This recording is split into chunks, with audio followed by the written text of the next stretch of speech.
అధికారంలోకి వచ్చిన తర్వాత ఏదైతే ఎన్నికల సమయంలో ఇచ్చిన హామీలను నెరవేర్చే దిశగా ముందుకెళ్లే విషయంలో కూటమి ప్రభుత్వం ఇప్పటికీ ఆ హామీలు నెరవేర్చలేదని చెప్పుకోవాలి.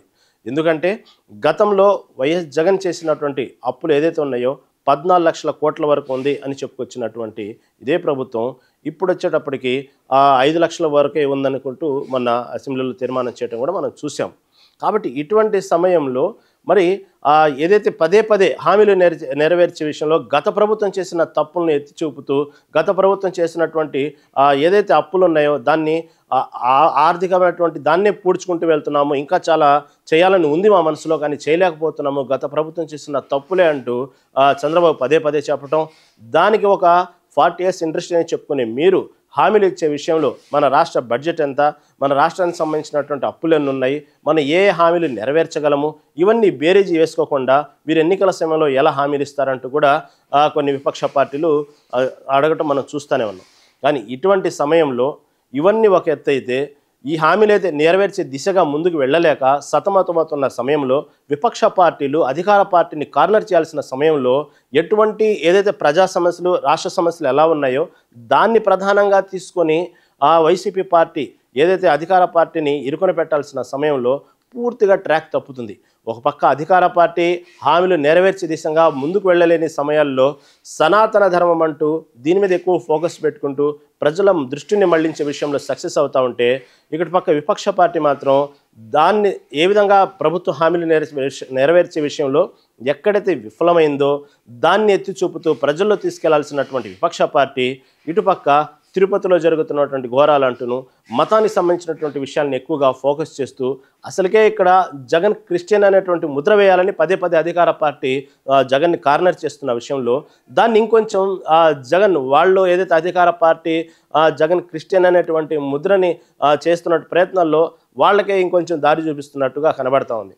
ఎందుకంటే రాష్ట్రంలో సమస్యలు చాలా ఉన్నాయి, ఇటుపక్క రైతుల సమస్యలు ఉన్నాయి, ఎన్నో సమస్యలు ఉన్న నేపథ్యంలో కేవలం మత రాజకీయాల చుట్టూ ఆంధ్రప్రదేశ్ రాజకీయాలు తిరగటం అనేది ఒక రకంగా మన దురదృష్టం అని చెప్పుకోవాలి.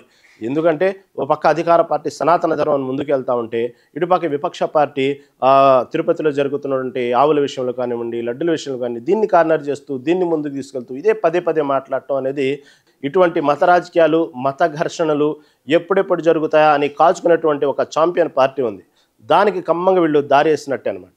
కాబట్టి ఇటువంటి సమయంలో ఎలా ఉండాలి, విపక్ష పార్టీ ఎలా ఉండాలి, అసలు రాష్ట్రంలో ఎన్నో సమస్యలు ఉన్నాయి. ఒక రకంగా చెప్పాలంటే ఎన్నికల సమయంలో ఇచ్చిన హామీలు నెరవేర్చే దిశగా నెరవేర్చే క్రమంలో ఒక అధికార పార్టీ వెనకడుగులు వేస్తున్న సమయంలో దాన్ని విపక్ష పార్టీ ఏ విధంగా వాడుకోవాలి, ప్రజల్లోకి ఎలా వెళ్ళాలి, ప్రభుత్వాన్ని ఎలా ప్రశ్నించాలి అనేటువంటి విషయాన్ని ఎజెండాగా తీసుకోకుండా మొత్తం మత రాజకీయాలు చుట్టూ తిరగటం అనేది ఒక రకంగా విపక్ష పార్టీ విఫలమైందనే చెప్పుకోవాలి. ఎందుకంటే సమస్యలు ఎన్నో ఉన్నాయి. ఇటుపక్క మిర్చి రైతుల సమస్యలు ఉన్నాయి. ఒక్క మిర్చి రైతులు గోడు వెళ్ళబెట్టుకొని గిట్టుబాటు ధరలు లేక వాళ్ళు రోడ్డున పళ్ళు అల్లాడుతూ ఉంటే జస్ట్ అలా గుంటూరు వెళ్ళి ఒక 2 గంటలు వాళ్ళని పరామర్శించి రైతులను ఏదో చేసి ఆ ధర్నాలో పాల్గొని రావటం వరకే ఆ పార్టీ పని అయిపోయింది. విపక్షంగా మా పని ఇంతే అన్నట్టు వైసీపీ పార్టీ ప్రదర్శించడం కూడా పెద్దగా రంజింపజేయలేదు. ఒక అధికార పార్టీ కూడా ఏదో హడావుడి చేసేసి అలా వదిలేస్తున్నారు రైతుల్ని. ఎక్కడ పాపం వాళ్ళు గిట్టుబాటు ధర లేదు. ఇటుపక్క మిర్చితో పాటు ఇటు ఆక్వా విషయంలో కానివ్వండి, ఇటుపక్క పొగాకు విషయంలో కానివ్వండి, ఇంకా అనేక సమస్యలు రైతులు రోడ్డున పడ్డారు గిట్టుబాటు ధర లేక.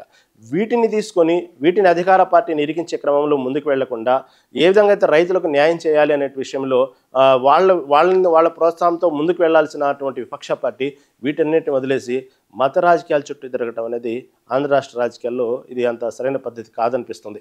కాబట్టి విపక్ష పార్టీ అధికార పార్టీలు ఇచ్చినటువంటి హామీలతో పాటు ఇక్కడ రాష్ట్రంలో జరుగుతున్నటువంటి అనేకమైనటువంటి ఘోరాలు, ఇటుపక్క అత్యాచారాలు కానివ్వండి, ఇటుపక్క దందాలు కానివ్వండి, ఇటుపక్క మాఫియా కానివ్వండి, ఎన్నో ఉన్నాయి రాష్ట్రంలో జరుగుతున్న అన్యాయాలు. వీటి మీద ఫోకస్ చేయాలి, వీటి మీద విపక్షాలు ఫోకస్ చేయాలి, వీటి మీద ప్రభుత్వాన్ని నిలదీయాలి, వీటి మీద అవసరమైతే పోరాడాలి, ధర్నాలు చేయాలి, ఎన్నో త్యాగాలు చేయాల్సిన సందర్భం. కాబట్టి ఇప్పటికైనా విపక్ష పార్టీ మత రాజకీయాల చుట్టూ తిరుమల చుట్టూ ఇవి ముందు అసలు ఇలాంటి మొత్తం అవసరం లేదు. ఇవి చాలా మేజర్ ఇష్యూస్ కాదు, వీటిని పక్కన పెట్టండి, ఇది అడగొద్దు లేకపోతే వీటిని పక్కన పెట్టండి పట్టించుకోవద్దు అనే ఉద్దేశం కాదు. కానీ దీన్ని హైలైట్ చేస్తూ దీని చుట్టూ ఆంధ్రప్రదేశ్ రాష్ట్ర రాజకీయాలు తిరగటం అనేది కరెక్ట్ కాదని అనిపిస్తుంది. కాబట్టి దీన్ని బట్టి విపక్ష పార్టీ రాష్ట్ర రాజకీయాల్లో జరుగుతున్నటువంటి సమస్యల మీద, అదేవిధంగా ఎన్నికలు ఇచ్చినటువంటి హామీలు నెరవేర్చే దిశలో ప్రభుత్వం వెనకడుగు వేయటం విషయం మీద ప్రశ్నించాలి అనేది ప్రభుత్వాన్ని నిలదీయాలని ప్రజల వైపు నుంచి కోరుకుంటున్నారు.